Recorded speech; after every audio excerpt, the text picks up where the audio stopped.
안녕하세요. 자, 잠깐 쉬고 오셨습니까? 잠깐 쉬고 그랬더니 일주일 있다 오고 막 이러시면 곤란합니다. 꾸준하게 하루에 뭐 한두 개씩 꾸준히 들으시는 게 제일 좋고, 제일 좋은 건 뭐 하루에 한 4, 5강씩. 4, 5강이라고 해봤자 시간수로 따지면 3, 4시간 안 되잖아요. 1시간이 아니죠. 1강이.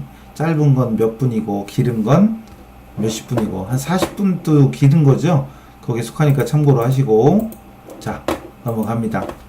자, 이론 문제 가죠. 이론은 미리 풀어보고 오는 게 좋을 텐데요. 여러분 미리 풀어보신 다음에 제가 푸는 거랑 비교하는 형식으로 하는 게 제일 효과적일 거예요. 왜냐하면 문제 푸는 방식이 다르거든요. 물론 제가 하는 거 먼저 보고 복습하셔도 돼요.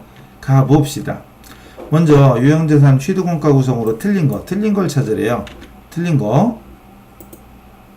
자, 틀린 걸 찾으래요. 틀린 거.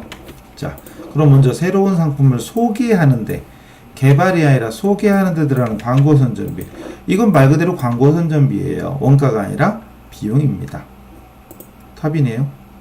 자본의 대상 차입원가, 취득세와 등록세 등 취득 관련 세금, 그리고 취득 관련해서 국공채를 매입했을 때 매입 금액과 현재 가치와의 차익. 이거 되게 중요한 거죠.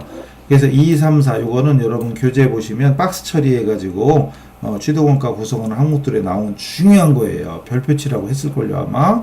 되게 중요한 겁니다. 자, 그 다음 주세무의 매도가능증권 관련된 내용인데, 단기 손익에 미치는 영향, 매도가능입니다. 근데 여기서 보니까 1월달에 주식 100주를 취득해서 매도가능증권 처리했고 수수료 비용이 2만원 지급됐어요. 이때 수수료 비용 회계 처리를 알아야 되고, 다음 날에 팔았어. 아따 참. 그럼 이 문제는 중요한 게 우선 두 가지를 알아야 돼요. 먼저 하나는 수수료 처리를 알아야 됩니다. 수수료 처리를 알아야 돼요. 수수료. 구입할 때는 취득 원가에 포함합니다. 단기 매매 증권 빼고, 단기 매매 증권일 경우에는 단기 비용.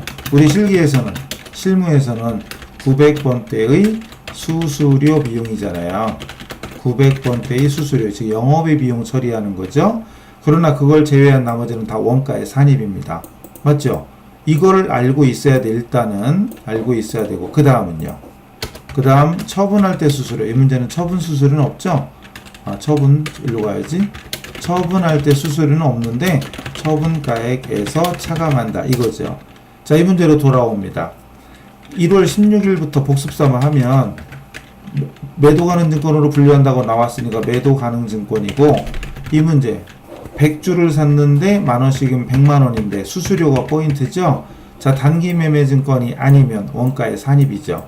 따라서 100만원 플러스 2만원에서 102만원입니다. 그리고 1월 17일 날 바로 팔았죠. 나가죠. 대변입니다. 대변에 매도가능증권인데 중요한 건 다 파는 게 아니라 50주만 파는 거죠. 50주만. 이게 100주였고 이게 50주야. 그럼 눈치껏 있죠. 눈치껏. 100주 중에 50주니까 반띵이잖아요. 그럼 여기 장부가액은 51만원이라는 거. 이 정도는 눈치가 있어야 돼요. 눈치껏 해야 됩니다. 그리고 현금 받고 팔았다. 현금. 이때 이 금액은 9,000원씩이니까 5, 9, 45, 45만원이 되겠죠. 그러면은 나머지 매도가능증권 처분 손실이 발생합니다. 6만원이 되겠죠. 그럼 여기서 물어본 게 뭐냐 하면 단기 손익에 미치는 영향이에요. 그럼 이 문제 중에 단기 손익에 해당되는, 즉 수익이나 비용에 해당되는 건 이거 하나밖에 없죠. 6만원. 그럼 비용이 6만원 발생이니까 이익은 6만원 감소됩니다. 비용은 6만원 감소됩니다. 됐죠? 손실. 만약에 이게 단기 매매증권이었다. 이게 단기 매매증권이었으면 일단 2만원이 수수료 비용 처리되고, 여기서는 이게 50만원으로 바뀌죠. 단기 매매였으면, 말한 김에 할 수 없지 또 해야지. 말한 김에 할게요. 만약에 단기 매매증권이었으면 차변에 일단 단기, 이때 100만원이었겠죠. 그리고 900번대 영업의 비용, 실무였다면 900번대의 수수료 비용으로 2만원 처리했겠죠. 이렇게. 이때 수수료 비용은 영업의 비용, 어쨌든 비용이에요. 비용. 그리고 나서 1월 17일 날은 팔았으니까 대변의 단기 매매 증권이겠죠. 단기 매매 증권이고 금액은 장부가로 적어야 되는데 반띵이잖아요. 100주 중에 50주니까 반띵하면 이게 50만 원이죠. 50만 원이죠. 그리고 여기에 현금으로 가정하고 처분가액은 어머나 처분가액은 얼마죠? 45만 원. 그리고 나머지가 단기 매매증권 처분 손실 그래서 5만 원이 되겠죠. 그럼 이렇게 되면 단기 손익 즉 수익이나 비용에 해당되는 건 수수료 비용과 처분 손실 합쳐서 7만 원이 됩니다. 7만 원. 매도 가능일 때는 수수료는 원가에 산입됐으니까 해당 없고 처분 손실만 반영하는데 여기서는 처분 손실 5만 원 플러스 수수료 비용. 이것도 영업의 비용이니까 손익에 영향을 줍니다. 기억하세요. 그 다음 유동성 배열법. 유동성 배열법은 현금성, 환금화되는 기간이 짧은 것부터 적는 거죠. 즉 유동자산을 먼저 적고 이상하다. 이거 다 해놨는데 이게 다 없어졌네요. 어쨌든 유동성 배열법. 유동성 배열법은 유동자산을 먼저 배분. 유동자산의 당좌 그리고 재고자산 이런 순서죠. 당좌 재고자산 순서고 그리고 그 다음 비유동자산이죠. 여기에는 투자자산, 유형자산, 무형자산, 기타 비유동자산 이런 순서죠. 아이 참말로 줄 바꿔야 되겠네요. 자 이렇게 해서 유동성 배열법 순서. 그럼 이 문제 중에는 제일 먼저 나와야 되는 게 당좌자산의 외상매출금이죠. 외상매출금이 먼저입니다. 1, 2번 탈락.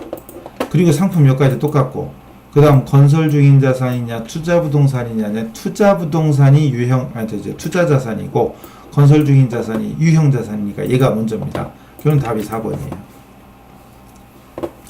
무슨 일까 물어보면 족보 찾아봐야 돼요. 그 다음 단기 중 장부상 재고 금액보다 실지 재고가 크다. 장부상 재고 금액이 실지보다 크다. 읽다 보면 헷갈려요. 장부상 금액이 실지보다 크다.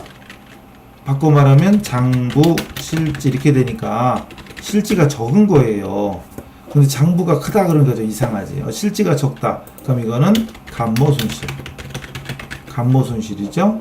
옳은 거, 맞는 걸 찾으래요. 단기와 차기 매출 총이익이 발생한 걸로 한정한다 그랬어요. 일단은 감모손실이잖아요. 장부상 금액이 실지보다 크다. 감모손실 발생할 수 있는 상황. 어쨌든 장부가 크다.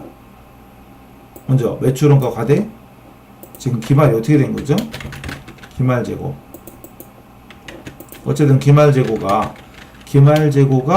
장부보다 실제가 커, 실지가 적어. 아이 참말로 이거 어떻게 된 거야 이거. 무슨 말 하는지 모르겠다 그죠? 아유 헷갈려. 차기 매출원가 어쩌고 저쩌고. 일단 기말재고가 실지보다 장부가 커, 실지가 적어. 감모손실이 발생했어. 어쨌든 기말재고가 적어집니다. 감소됐죠. 기말재고가 감소됩니다. 그러면은 매출원가는 증가. 매출원가 증가하면 이익은 감소. 맞나요 이거? 어떻게 된 거야 이거? 예? 일단 단기 것만 장부재고 금액이 실제보다 크다. 그러면은 이 상황으로 오른 거 상황이 말이 이상해요. 어쨌든 기말재고 감소 아닌가? 감모손실이 발생할 수 있는 상황인데 매출원가 단기 매출원가 이익 과대 둘 중에 하나인데 매출원가 증가 과대 맞는 거 헷갈리는데요. 이상해 말이 이상해. 장부 단기말 기말 장부 금액이 장부상 재고가 실지보다 큰 경우가 발생할 수 있는 큰 경우가 발생할 수 있는 이런 상황이죠. 그럼 장부가 커지는 이거 얘기하나? 이상하다. 말이 뭔지를 모르겠어요. 이게 기말재고가 커지는 상황을 물어보나 봐요. 그럼 기말재고 커진 매출원가 감소되고 그 다음에 매출총이익 단기순이익은 증가됩니다. 단기. 그럼 단기하고 차기는 반대예요.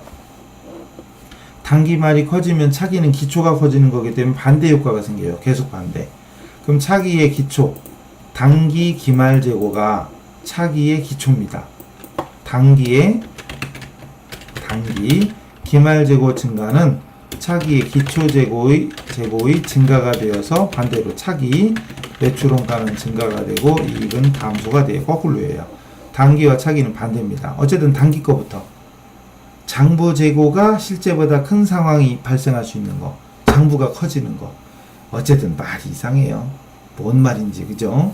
어쨌든 단기말 재고가 커지고 그리고 매출 원가는 적어지고 이익은 커집니다. 이거 아닌 것 같고 이거죠. 이거 같아요. 이상해. 차기 알 수 없다는 아닙니다. 이건 무조건 틀려. 2번 4번은 어쨌든 무조건 틀린 거예요. 무조건 틀린 거. 알 수 없다가 아닙니다. 단기와 차기는 반대 효과입니다. 자, 근데 문제는 장부상 재고가 실제보다 큰 상황이 장부가 클 수 있는 상황, 장부가 커지는, 말이 이상해요. 어쨌든 기말 재고가 과대 계상, 말이 이상해. 자, 그다음 5번 유동자산으로 분류될 수 있는 현금 및 현금성 자산은, 먼저 현금 및 현금성 자산의 현금, 보통예금, 당좌예금 이런 거죠. 가장 기본 이거죠. 가장 기본. 이게 답이고, 질권 설정, 그냥 보통예금은 맞죠. 근데 질권은 다른 말로 하면 담보예요. 담보 설정된 건 마음대로 인출할 수가 없잖아요. 그럼 이거는 현금이 아니에요. 답은 4번이고. 그 다음에 어음은 어음이죠. 받을 어음이죠. 3개월이래. 6개월이래 참.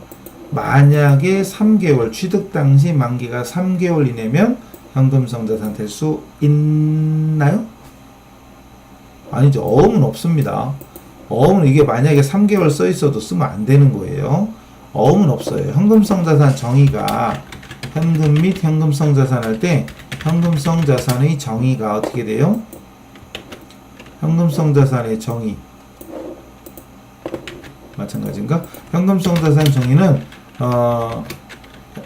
현금으로 전환 이용이하고 이자율이 변하더라도 값어치가 변할 위험이 적은 유가증권 및 단기 금융상품으로서 취득 당시 만기가 3개월 이내인 걸 얘기하는 거죠.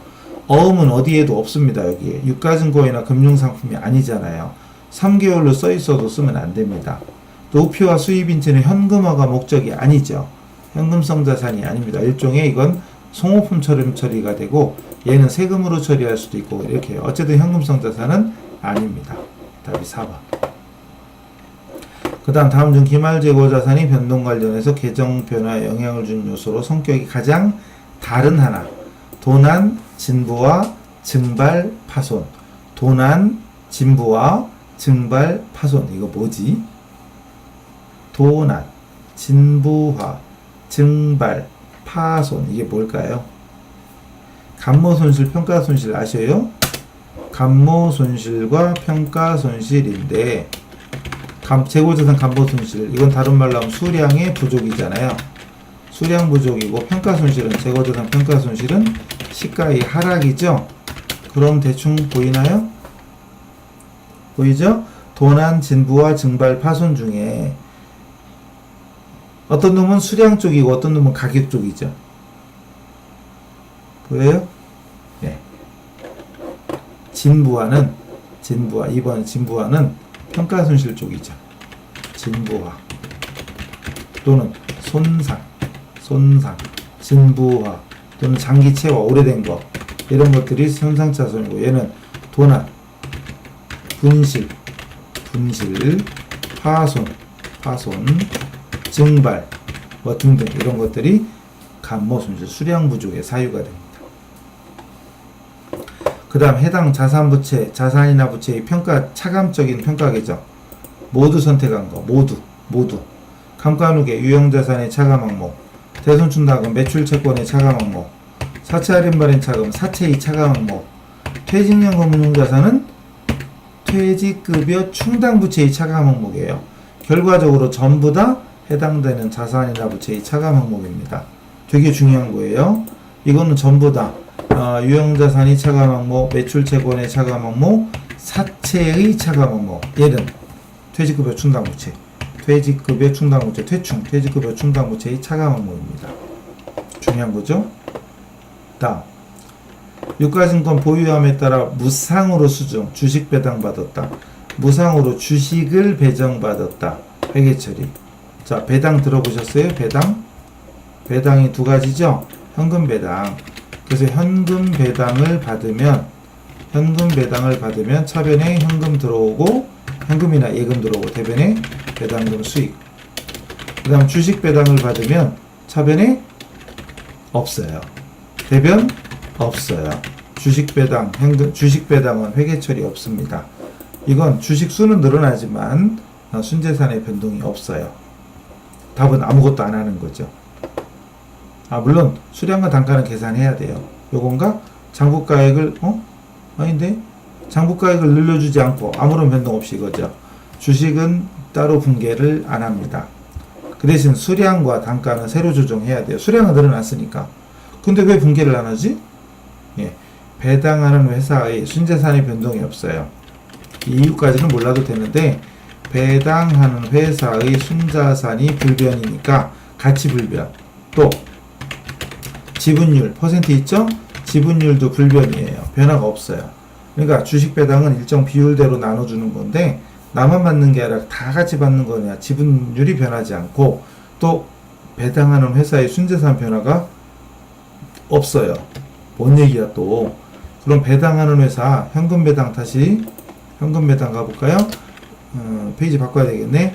배당하는 회사 현금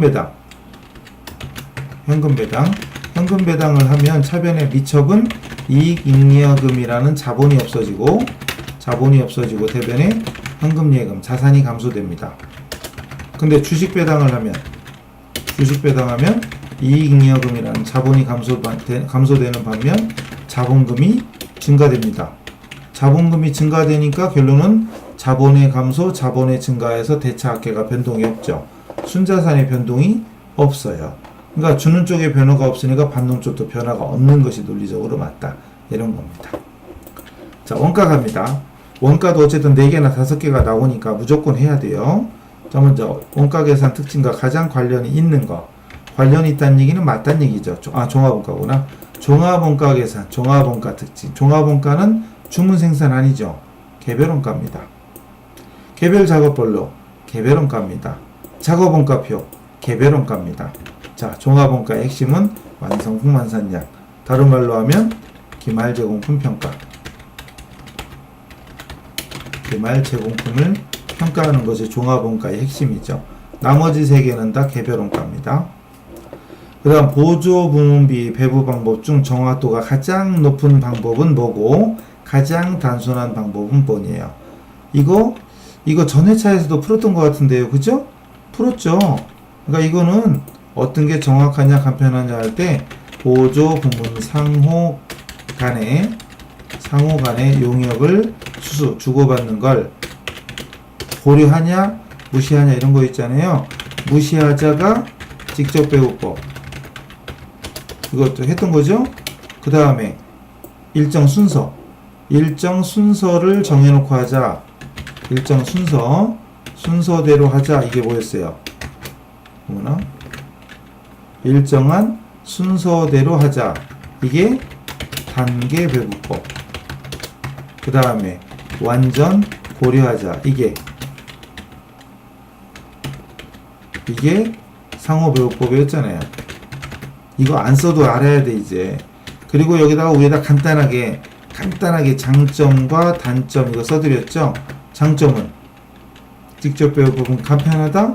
단점은 정확성이 낮다. 이거였고, 단계배우법은 좋은 말로 하면 절충적인 방법. 그 다음 상호배우법은 정확성이 높죠. 정확성이 높다. 근데 복잡하다. 뭐 이런 거 이렇게 써드렸잖아요.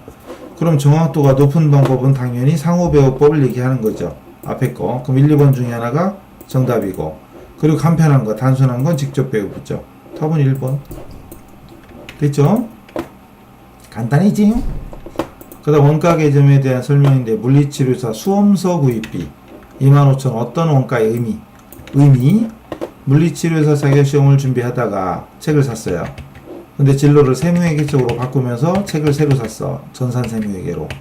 이때 물리치료사 예전에 샀던 거 이거는 대체원가, 매몰원가, 통제불능, 전환원가 뭐 얘기하는 거다? 매몰원가 얘기하는 거죠. 다른 말로 하면 역사적 원가, 즉 취득 원가. 이미 발생한 원가죠. 의사결정 이전에 발생한 원가는 내가 어떤 결정을 내려도 과거를 변할 수는 없죠. 이미 돈 주고 산 건 변할 수가 없어요. 취득원가는 의사결정과 무관하다. 비관련 원가예요. 비관련 원가. 매몰원가는 역사적 원가, 취득원가고 의사결정과 무관한 비관련 원가입니다. 쓰면 넘어갈 텐데. 비관련 원가. 그쵸? 넘어가요. 어쨌든 여기 좀 줄일게요. 그럼 이렇게. 자, 그럼 대체원가는 현행 대체원가라고 해서 다른 자산으로 교환한다면 다른 자산을 새로 구입하려면 얼마를 줘야 되냐? 대체. 다른 말로 하면 교체. 무식한 말로 하면 교체. 무식한 게 최고죠. 교체원가. 동일한 자산을 구입한다면 지급할 원가를 말하고 통제불능 원가. 통제할 수 있는 내가 어떤 의사결정에 따라 금액이 달라지는 통제 가능. 통제 불능이라고 썼구나. 통제 가능, 통제 불능은 내가 어떤 의사결정을 내려도 의사결정과 무관하게 발생하는 이건 대부분이 대개의 고정비, 고정원가, 고정비는 집세 생각해봐요. 내가 어떤 결정을 내린다고 집세가 달라지진 않죠. 통제 불능이고요. 전환원가는 다른 말로 하면 가공원가예요. 어서 많이 들었죠? 가공원가는 직접 노무원가 플러스 제조 간접원가 이거 얘기하는 거예요. 재료원가 다음에 전환원가죠. 그 다음 원가에 대한 설명인데 틀린 걸 찾으래요. 1. 직접 노무비는 기본원가에 포함되지만 가공비에 포함되지 않는다. 틀렸죠. 요거에 잠깐 요거 하는 김에 더하면 됐죠.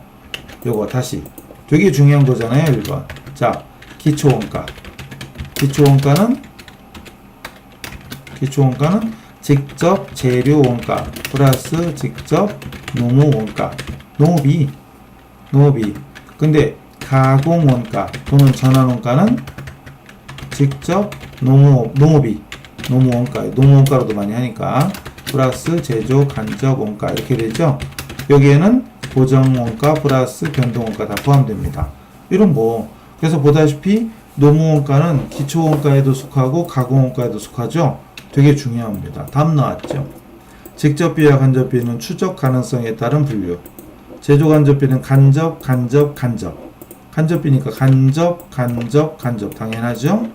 판매활동과 관리활동에 사용하는 건 판매비와 관리비고 제조활동과 관련이 없으니까 비제조원가죠. 비제조원가 되게 중요한 용어들입니다. 그리고 이제 부가세 문제, 세 문제 나와요. 요즘 부가세도 잘 나옵니다. 부가세도 잘 나와요. 부가세도 세 문제. 예전 2개인데 지금 3개입니다. 자, 먼저 세금계산서 발급 의무의 면제에 해당되지 않는 거 해당되지 않는 겁니다. 세금계산서를 발급해야 돼. 원래는 당연히 발급 의무가 있죠. 근데 면제되는 업종이 있다.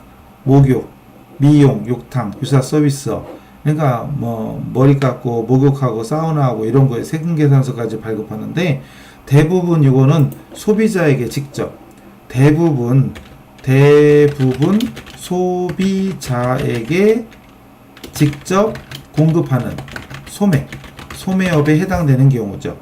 대부분 사업자보다는 소비자에게 직접 공급하는 소매업에 해당되는 경우가 발급 의무가 면제됩니다. 대표적인 게 목욕, 이발 이런 쪽이고, 그리고 또 뭐 있죠? 무인 판매기, 자판기인데 세금계산서 발급하고 이럴 수는 없잖아요.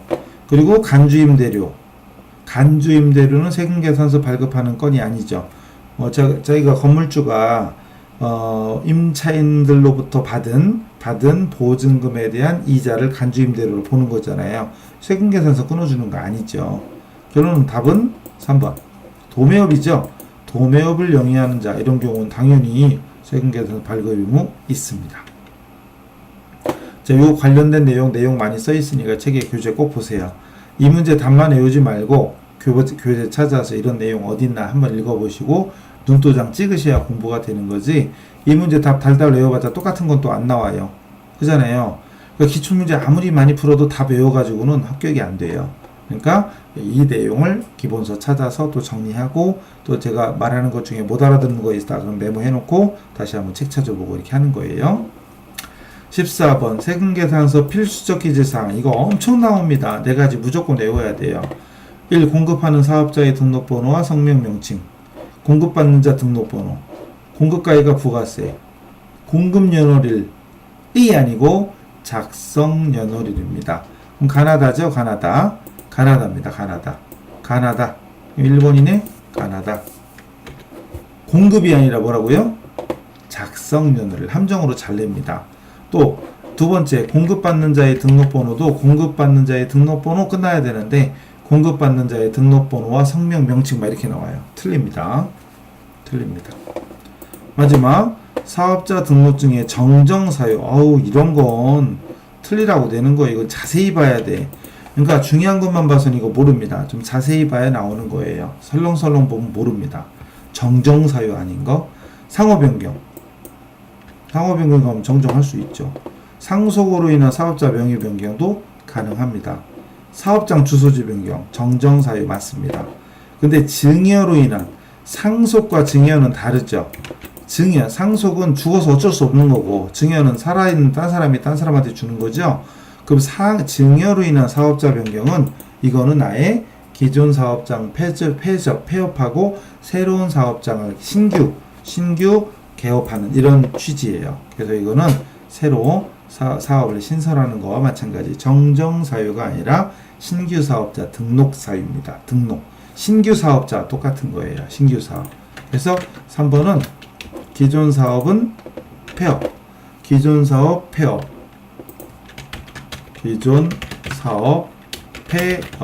그리고 신규 사업 등록 이런 내용입니다. 이런 건 중요한 것만 봐서는 못 찾는 어려운 거예요. 틀리라고 된 거죠. 잘 찍으시면 되죠. 자, 그래서 이론 맞췄죠? 한 10개 이상 맞으면 거의 합격 안정권이라고 보셔도 돼요. 하여튼 이론 잘하는 사람이 실무를 못하는 경우 드물죠. 이론 잘하면 실무도 잘하게 돼 있습니다. 이론을 신경 써서 보세요. 자, 시간 내서 열심히 보실수록 점수는 자연적으로 따라서 올라가게 돼 있습니다. 자, 그래서 72회였나요? 기출문제 풀이 마치도록 하고 다음 회차에서 뵙겠습니다. 수고하셨습니다.